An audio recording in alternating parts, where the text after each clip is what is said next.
je crois, et c'est très important, et ce sera sans doute le rôle du prochain gouvernement dès qu'il sera nommé, et donc du prochain ministre de l'Intérieur, de négocier ce que nous demandons et ce qui a été demandé par le président de la République à Boris Johnson il y a plus de 2 ans, un traité migratoire entre la Grande-Bretagne et l'Union européenne.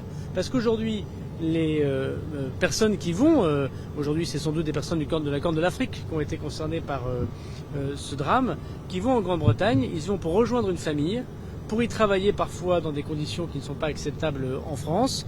Et il est important de rétablir une relation migratoire classique avec notre ami et voisin la Grande-Bretagne. Sinon, nous n'arrêterons évidemment pas, malgré tout l'effort que font les policiers et les gendarmes, ces difficultés qui touchent le nord de la France.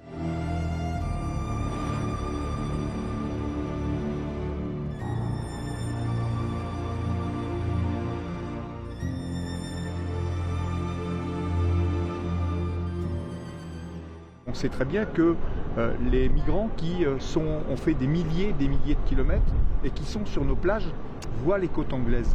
Et ils se disent que le plus dur a été fait. Non, le plus dur reste à faire, c'est faire ces traversées. Et on sait très bien qu'en partant ce matin à 9 h du matin, avec le temps incertain qui était annoncé, ils ne pouvaient pas arriver en Angleterre. Et on peut, moi je pense qu'il faut absolument qu'on continue cette traque aux migrants.